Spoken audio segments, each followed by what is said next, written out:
Bukod sa mayamang kasaysayan at kultura, ang Giwan Eastern Samar ang isa sa mga tinaguriang surfing capital of the Philippines. Dahil ito sa taglay nitong Odyssey Waves o yung mga along mahahaba at tuloy-tuloy.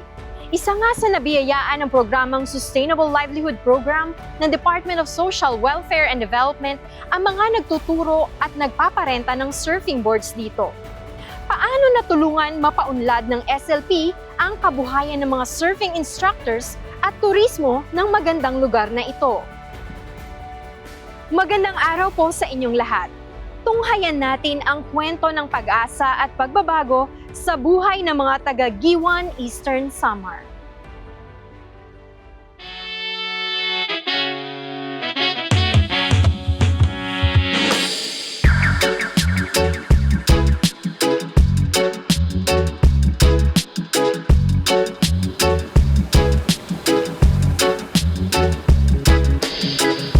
Sa pinakadulo ng silangang Visayas kung saan unang humahalik ang alon ng karagatang Pasipiko, naroroon ang paraisong tinatawag na Calikoan Island sa Giwan Eastern Samar. Isang lugar na di lang kilala sa surfing, kundi sa mayamang kultura at kasaysayan. Batay sa tala, dito unang dumaong ang grupo ng mga Espanyol na pinamumunuan ni Ferdinand Magellan dahil sa paghahanap sa isla ng Maluku kung saan pinaniniwalaang matatagpuan ang mga pampalasa.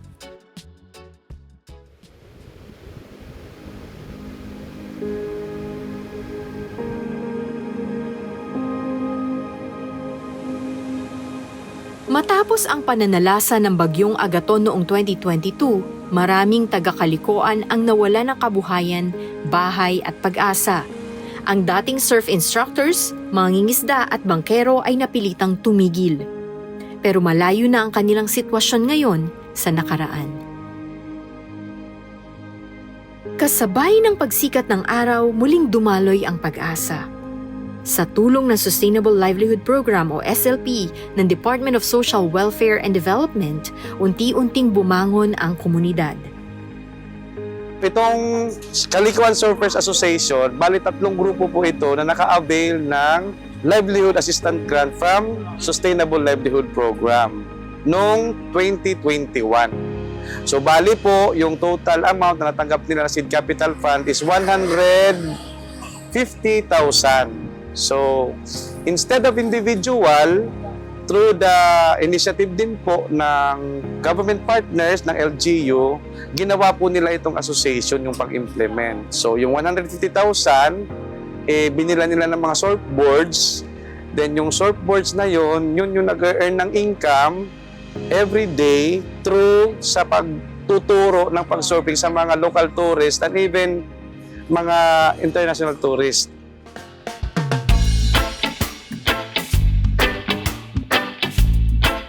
Ipinagmamalaki ngayon bilang best surf site sa Visayas region ang Calikoan Island.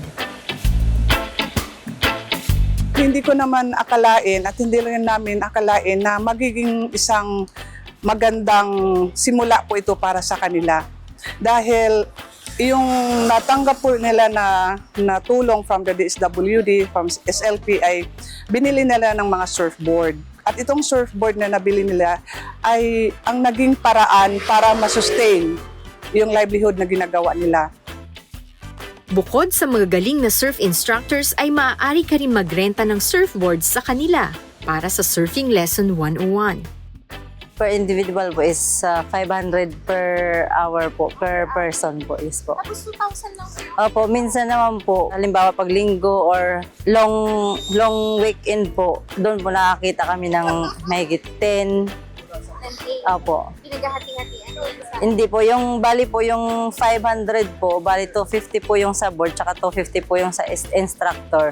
Tapos yung sa boards naman po, halimbawa pag nakakaipon po kami ng malaki, doon po nakakabili kami ng bagong longboard para sa pandagdag po para sa lesson.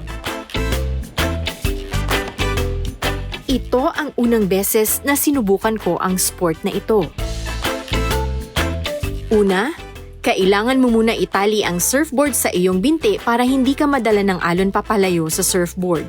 Pangalawa, Dapat mong matutunan kung paano iposisyon ng maayos ang iyong katawan sa surfboard para sa tamang form. Pangatlo, itinuro naman sa akin ang tamang posisyon ng paa at forma ng katawan kung tatayo ka na sa surfboard. Nilagyan din nila ng wax ang surfboard para hindi ito maging madulas. Makaraan ng ilang minuto, sumabak na ako sa unang surf experience ko. Madali lang ang lesson, pero iba na pala pag nandun ka na mismo nakikipagpambuno sa alon. Napakahirap tumayo, lalo na kung malakas ang alon at hindi mo kaya ang sarili mong katawan. Babala lang po sa mga kulang sa ehersisyo. Huwag niyo po subukan kung wala kayong warm-up at hindi sanay sa leg work. Tiyak na ilang araw kayong maiindain kung sakali. Nagpapasalamat ako sa magagaling na tagapagturo ng surfing dahil sa tiyaga nila sa kanilang mga estudyanteng beginner gaya ko. Mula sa tulong ng SLP, lumago ang tiwala sa sarili ng mga surf instructors sa Calikoan na island. Naitayo ng programa ang dangal ng komunidad. Kung dati-rati, 1 o 2 surfboards lang ang ginagamit nila, ngayon nadagdagan na ito sa tulong ng SLP. I think mga tig 70 yata kami per group na yata nun. Yes ma'am, yes ma'am. Ganun yata. Nagdepende po sa brands ng boards. So yung yung ABCD tsaka sa Brian kasi sa 3DM kami kumuha. Mga 5 board yata per group, and then sila sa CLS 4 yata yung mga longboards din nila nabili from another brand.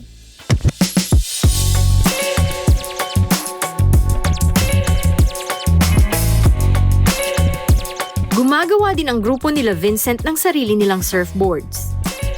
Kasi kami sa Samraya, nagbi-build kami ng sa sariling board namin, ma'am. So, nag-sustain yung ibang yung materials na gamit namin para makabili ulit kami ng materials kasi minsan may orders, nagpapagawa ng board. Tapos, mostly hindi din kami kasi nagpapa-surf lessons masyado. Unlike them, lessons talaga yung sa kanila, sa mga guests. Pero nagpapa-rent din naman ako ng board. Ganun yung, sustainability na namin sa mga boards, ma'am. Kaya hanggang ngayon, I think we have more than 8 or 9 yata na boards na, ma'am. Bali po yung kita din po namin, nakadagdag po kami ng 2 soft top po. Bali po, dati po yung board namin 3, tapos nadagdagan po ng 2, bali 5 po lahat yung nagagamit namin para sa surfing lesson po. Ang soft-top longboard surfboard na kadalasang tinatawag na softboard o foamy ay isang uri ng surfboard na may foam core at malambot. Ginagawa nitong mas buoyant, stable at madali ang surfing experience kaysa tradisyonal na hardtop boards. Akmang-akma ito para sa mga baguhan sa surfing, pero pwede pa rin naman sa mga bihasana sa sport na ito. Ipinagpapasalamat din niya ang kabutihan ng programa ng SLP sa kanila. Since nabigyan kayo ng funds para bumili ng surfboards, nadagdagan ba mga surfboards nyo since then? Yes, ma'am. Nadagdagan naman din po. Including na din yan sa mga tulong ng ibang ayuda, ganyan. Tapos, true din sa pagiging sustainable ng lesson boards kasi marami din talagang nagpupunta dito, ma'am, na tourists to nagpapaturo mag-surf. So, nakaka-sustain naman. Para sa akin, malaki po yung tulong ng livelihood na to kasi halimbawa yung mga local namin na nakakapagturo, mas malaking tulong din po sa kanila pag nag-aaral po. Kasi nagagamit po nila yung kita nila sa school po. Bukod sa pagpapaunlad ng kabuhayan, nakatulong din ang SLP sa pagbibigay sa kanila ng masisilungan. Nakapag po kami ng kubo, ng sarili naming kubo para sa mga locals po. Hindi po, nasa CLS po. Doon po banda sa Para po saan yun? para sa grupo po ng mga surfers. Matagal ng surfing instructor ang grupo nila Cindy, habang taong 2017 naman nang magsimula sina Vincent. Kinumusta ko rin ang buhay nila bilang surf instructors. Okay naman po, stable naman po. Pero minsan po, pag halimbawa amihan po, doon po nai-stop po minsan kasi wala naman pong nagpapaturo kasi hindi naman po siya surfable. may off-season kasi, kaya minsan may slow days, kaya medyo naaabutan ng pagkaluma yung board. Tsaka, medyo kasi pricey siya. Ayon kay Cindy, kumikita sila ng nasa 2,000 hanggang 10,000 pesos kada araw, depende sa demand at lagay ng panahon. Ang peak season nila ay nagsisimula sa buwan ng Abril hanggang Oktubre. Kadalasan, professional surfers na ang dumadayo dahil sa laki ng alon tuwing Oktubre. Hindi ito akma sa beginners. Kumikita sila ng 2,000 kada araw sa mga panahon na ito. Pero hanggat may alon, kahit hindi peak season, ay tuloy-tuloy ang pagtuturo nila ng surfing buong taon.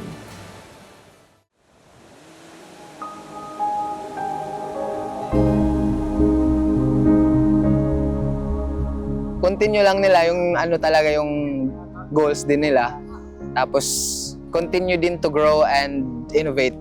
Bahagi ng tagumpay ng mga surf instructors sa Caloocan Island ang suporta ng lokal na pamahalaan, Municipal Social Welfare and Development, maging ng Local Tourism Department.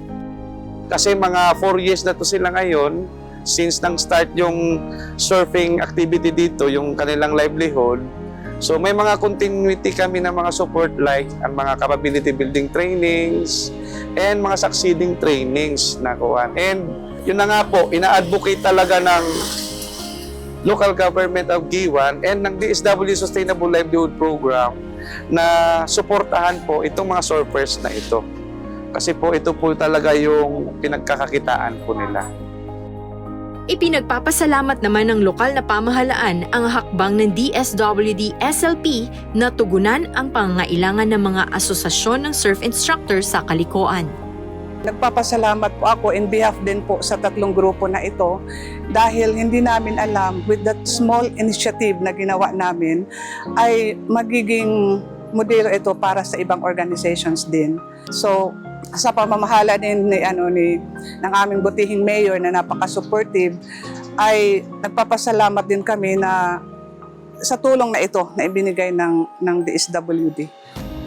Nabigyan ito ng daan ang matibay na ugnayan ng bawat samahan, paglago ng pangunahin nilang kabuhayan at pagkaing maihahain sa bawat hapagkainan. Nagpapasalamat po ko sa DSWD kasi malaking tulong po yung naibibigay ninyo sa amin. Lalo na pag nagbibigay po kayo ng budget po para sa mga locals, doon po aangat po namin yung kabuhayan namin dito sa Caloocan. We are very much grateful po for the help ng DSWD SLP kasi pwede pala na yung tourism-based or sports-based na industry ay matulungan din nila ng Kasi actually ma'am, we are all locals here lang. Talagang may sariling surf camps, may sariling brands, which is up until now ongoing naman, okay naman po. Kaya maraming salamat po sa DSWD SLP po. Nakasabay na muli ang isla ng Caloocan sa hampas ng alon. Hindi malayong sa susunod ay dayuhin na sila ng mas maraming turista na tatangkilik sa kanilang serbisyo. Pagbutihin nyo pong i-manage yung association nyo, yung cooperation, i-strengthen nyo po. Kasi yun po yung pinaka-bloodline ng isang association, yung relationship. No?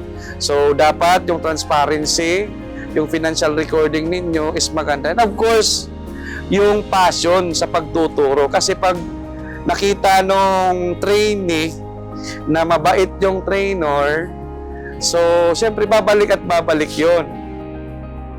Sa puso ng Eastern Samar, mananatiling mahiwaga at maalon ang karagatan. Ngunit sa Caloocan, natagpuan na ng mamamayan ang kanilang kumpas. Sa tulong ng DSWD SLP, ginawang hagdan ang bawat alon tungo sa mas maliwanag na bukas. Kaya't ano pang hinihintay ninyo? Tara na sa Caloocan Island!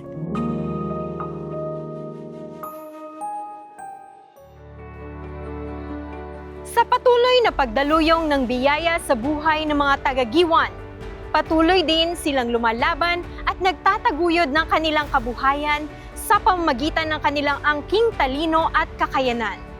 Kung tutuusin, maraming pwedeng pagkakitaan. Kailangan lang nating ilibot ang ating mga mata at matutunan kung paano gamitin ang ating kakayahan at mabuhay ng may pag-asa. Naway nabigyan po namin kayong muli ng kapupulutan ng aral sa inyong buhay negosyo, maging buhay pamilya. Ako po si Vanessa Bianca Piedad Tamondong ng DSWD Traditional Media Service na nagpapaalala na sa bawat hamon ng buhay, ang DSWD ay patuloy ninyong magiging kaagapay. Hanggang sa susunod na Martes, abangan po ninyong muli ang panibagong kwento ng pag-asa at pagbabago.